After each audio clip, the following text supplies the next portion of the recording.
नागिनी।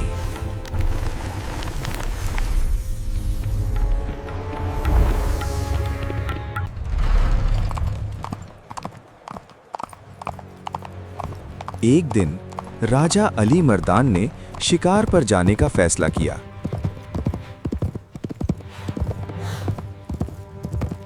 जब वो खूबसूरत डल लेक के करीब जंगल में घूम रहा था, जो पहाड़ों और श्रीनगर के शाही शहर के दरमियान पुरसुकून बहती है, तो अचानक उसकी नजर एक लड़की पर पड़ी।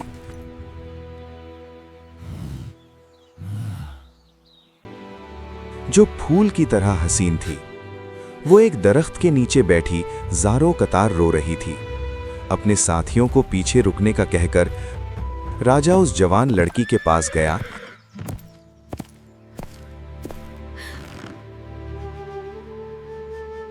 और नरमी से पूछा, तुम कौन हो और इस वीराने में अकेली क्यों हो? ओ अजीम राजा, मैं फखफूर की खादिमा हूँ। उसके महल के बागात में घूमते हुए मैं रास्ता भटक गई। मुझे नहीं मालूम मैं कितनी दूर आ गई हूँ। मैं बहुत थक गई हूँ और भूखी हूँ, अब मर जाऊंगी। तुम जैसी हसीन लड़की को तब तक नहीं मरना चाहिए जब तक अली मर्दान तुम्हें बचा सकता है। इसे एहतियात से महल ले जाओ।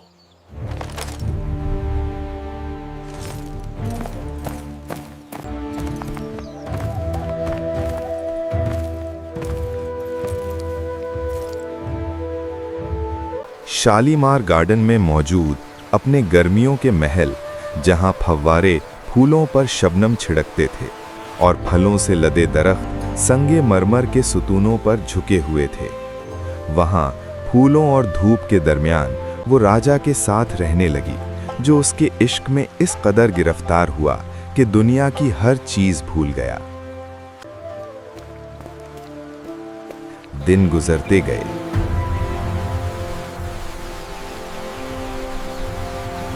यहाँ तक कि एक दिन एक जोगी का शागिर्द, जो हरमुख की बर्फानी चोटी पर वाक़े मुक़द्दस झील गंगा बल से वापस आ रहा था, उन बागात के पास से गुजरा।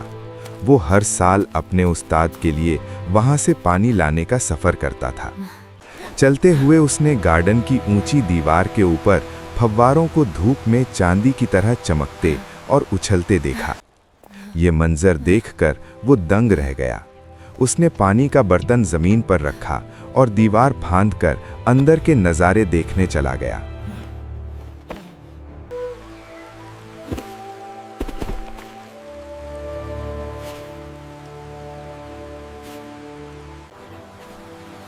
बागात, फव्वारों और फूलों के दरमियान घूमते हुए वो इस खूबसूरती से इतना मुतासिर हुआ कि थक कर एक दरख्त के नीचे सोया और गहरी नींद सो गया।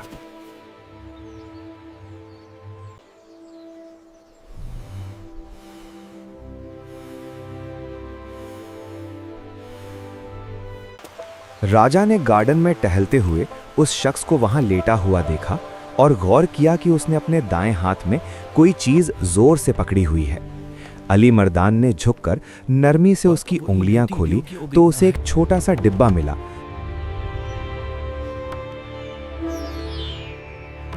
जो खुशबूदार मरहम यानी ऑइंटमेंट से भरा था। जब वो उसे गौर से देख रहा था, वो शख्स जाग गया और अपना डिब्बा गायब पाकर रोने और चिल्लाने लगा।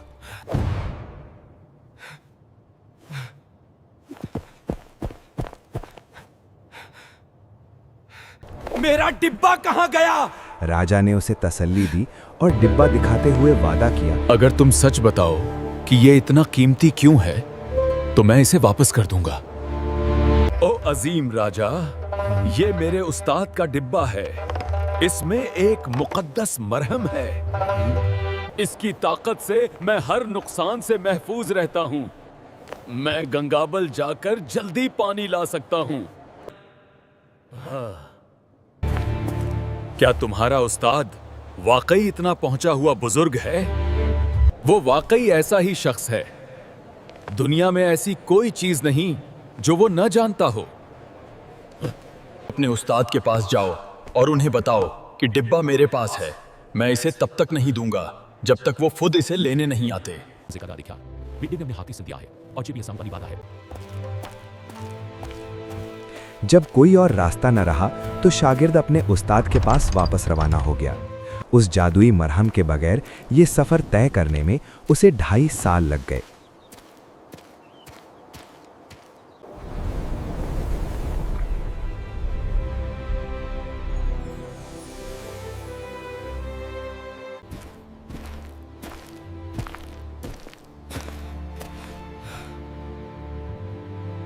इस दौरान अली मर्दान उस हसीन अजनबी लड़की के साथ शालीमार महल में रहा और उसकी खूबसूरती के अलावा दुनिया की हर चीज भूल गया।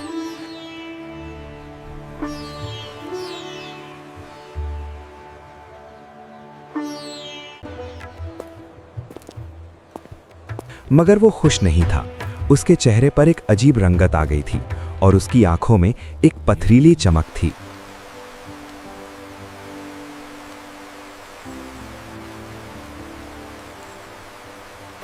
जब शागिर्द ने आखिरकार घर पहुंचकर अपने उस्ताद को पूरा किस्सा सुनाया तो जोगी बहुत गुस्सा हुआ, लेकिन चूंकि वो उस डिब्बे के बगैर गंगाबल से पानी नहीं ला सकता था, वो फौरन राजा अली मर्दान के दरबार के लिए निकल पड़ा।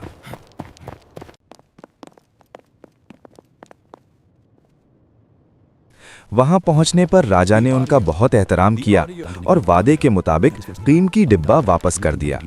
आपने मुझ पर करम किया है और मैं आपका एहसान उतारना चाहता हूं। क्या आपका चेहरा हमेशा से इतना जर्द और आंखें ऐसी रही हैं?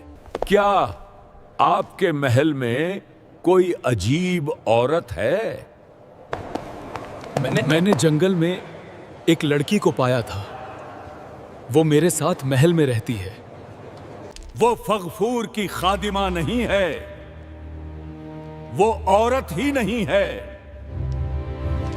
वो एक लामिया है, 200 साल पुरानी नागिन। जोगी वाकई एक इल्म वाला शख्स था और जैसे ही उसने राजा को देखा उसे एहसास हो गया कि कुछ गलत है। मैं आपकी हिदायत पर अमल करूंगा। चुनांचे उसी शाम उसने रात के खाने के लिए 2 तरह की खिचड़ी तैयार करने का हुक्म दिया, जो एक ही बर्तन में रखी गई। एक हिस्सा मीठी खिचड़ी थी और दूसरा नमकीन। हस्बे मामूल राजा उस नागिनी के साथ एक ही बर्तन में खाना खाने बैठा, लेकिन इस बार उसने नमकीन हिस्सा उसकी तरफ कर दिया और मीठा अपनी तरफ। उसे अपना हिस्सा बहुत नमकीन लगा।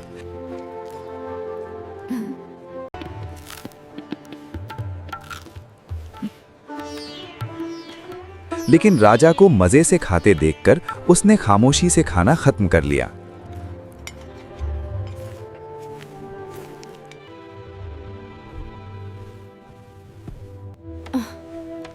बाद में जब वो सोने गए और राजा ने जोगी की हिदायत के मुताबिक सोने का नाटक किया, तो नागिनी को नमकीन खाने की वजह से सख्त प्यास लगी।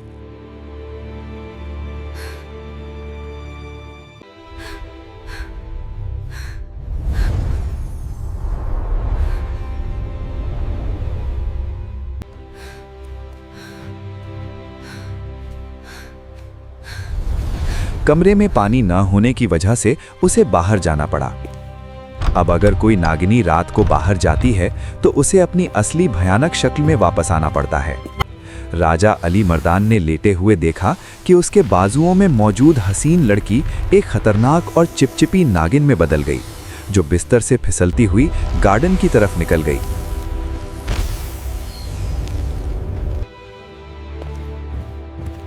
राजा ने खामोशी से उसका पीछा किया और देखा कि वो रास्ते में हर फव्वारे से पानी पी रही है।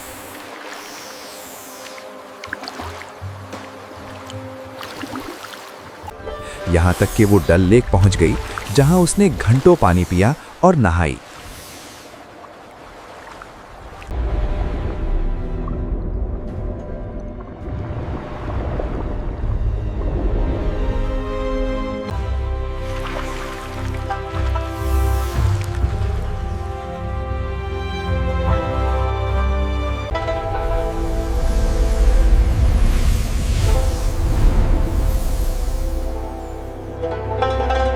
मुझे इस मुसीबत से बचाओ। राजा अली मर्दान ने उससे मिन्नत की कि वो इस हसीन मुसीबत से जान छुड़ाने में उसकी मदद करे। मैं मदद करूंगा, लेकिन तुम मेरी हिदायत पर अमल करोगे। उन्होंने 100 तरह की धातुओं को पिघलाकर एक तंदूर बनाया जिसका ढक्कन बहुत मजबूत था और उस पर एक भारी ताला लगा था। इसे उन्होंने गार्डन के एक सायेदार कोने में मजबूत जंजीरों से जमीन में गाड़ दिया।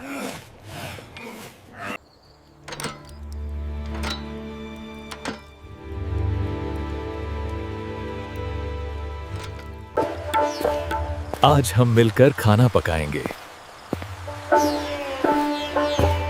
वो इस एडवेंचर के लिए फौरन राजी हो गई। वो गार्डन में घूमने लगे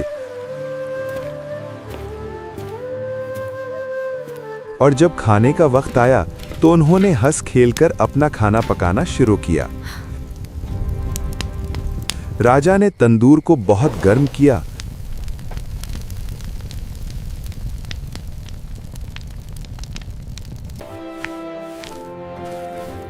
मैं रोटी नहीं बना सकता, तुम बना लो। पहले तो उसने इनकार किया और कहा कि उसे तंदूर पसंद नहीं। अगर तुम मदद नहीं करोगी तो मैं ये सोचूंगा कि तुम मुझसे प्यार नहीं करती। तो वो मान गई और बुरे दिल से रोटी लगाने के काम पर लग गई। जैसे ही वो रोटी पलटने के लिए तंदूर के मुंह पर झुकी, राजा ने मौका पाकर उसे अंदर धक्का दे दिया और फौरन ढक्कन बंद करके ताला लगा दिया, जबकि राजा और जोगी ने आग और तेज कर दी। ये सिलसिला एक दिन दोपहर 4 बजे से अगली दोपहर 4 बजे तक चलता रहा, यहाँ तक कि नागिनी की हरकत खत्म हो गई और सब खामोश हो गया। उन्होंने तंदूर ठंडा होने का इंतजार किया और फिर उसे खोला। नागिनी का कोई निशान बाकी नहीं था, सिर्फ राख का एक ढेर था। ये नागिनी का असली जौहर है। इससे हर चीज सोना बन जाती है। लेकिन राजा अली मर्दान ने सोचा कि ऐसा खजाना फायदे से ज्यादा मुसीबत है, क्योंकि ये हसद, झगड़े और खतरे का बायस बनेगा। इसलिए जब वो अटक गया तो उसने उस जादुई पत्थर यानी पारस को दरियाए सिंध में फेंक दिया, ताकि वो दुनिया में फसाद का जरिया न बने।